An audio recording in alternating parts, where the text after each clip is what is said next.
Hello， 大家好，我係陳定邦，我係嚟自香港嘅陳定邦。Hello， 大家好，我係小玉，我係嚟自馬來西亞嘅小玉。我諗今次就真係all about 呢個觀眾，好多時講嘅 topic 啦，都係圍繞住即係可能係生肖啊，即係或者係你哋嘅出生嘅年份尾數啊，總之呢啲運程同你哋有關啦。同埋最緊要就係我哋有個新嘅環節啦，係咪？係叫做風水 DIY， 所以咧風水嘅物品啦，可以催運啊，可以增運啊，教你如何擺陣同埋如何製造，所以我覺得都幾好玩。咁最旺嘅生肖，咁我諗應該大家都會 agree 嘅，會係屬羊啦，即係羊同馬就係六合啊嘛。六合咧即係基本上同太歲都係 friend 㗎啦。OK， 咁其實就羊啦、狗啦，即係狗都係比較旺嘅生肖啦。咁然之後其實反而係我自己覺得豬都係好唔錯嘅。咁我覺得 AI 只會越嚟越準嘅，只會越嚟越準嘅，即係佢要記嗰啲玄學嘅公式。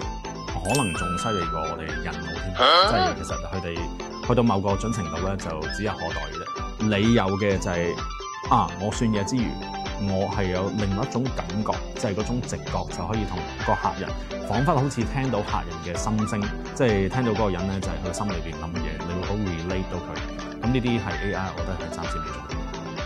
我覺得其中有一集咧，就係阿師傅分享用我哋出世嘅年份嘅尾數，師傅有講解到個號碼，然之後你要注意啲乜嘢咯。咁我覺得都幾唔錯嘅，同埋我同嘉賓咧其實都幾認同，然之後又知道要小心啲乜嘢，同埋我哋要同邊一個生肖嘅朋友做好朋友，同埋豬隊友咧就要遠離啦。馬年嘅 lucky tips 就係我會覺得唔好等啲嘢嚟到先至去變咯，即係我會覺得咧就係你自己去諗下，即係不妨去 evaluate 一下你自己可能係過往呢幾年發生過嘅嘢啊，即係或者甚至乎可能係覺得自己行得啱唔啱啊，咁如果唔啱嘅話，咪及時去更正一下、修改一下，或者斷捨離咯。嗱，其實我覺得咧就結婚咧，你又唔需要過分地去介懷，即係今年犯太歲唔結婚啊咩。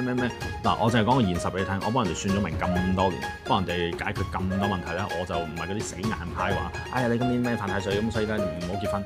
我就覺得咧應結嘅時候就即刻結，因為咧現代人咧，我淨係 find out咗現代人咧有遲則變，你好好記住呢4個字。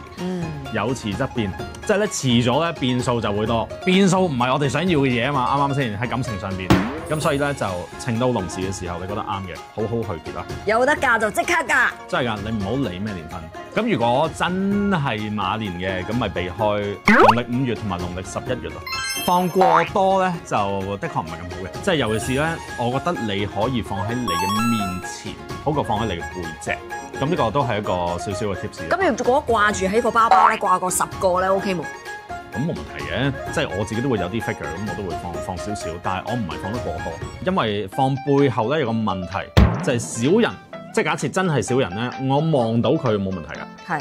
我知道佢喺邊都係冇問題㗎，但係咧喺背後就變咗真係篤背脊嗰啲，即係背後有小人，就會個卦象就唔係咁好。但係放心，聽清楚，我睇過咁多風水咧，就係你話有幾隻嗰啲咧係冇問題嘅，即係我未見過有啲咩大問題嘅。記得收睇幫你行好運2026，咁喺每逢禮拜5啦，1月16號起9點半開始啊。八度空間八度空間課室。你過嚟用呢條啊！唔可以啊！用呢條啊！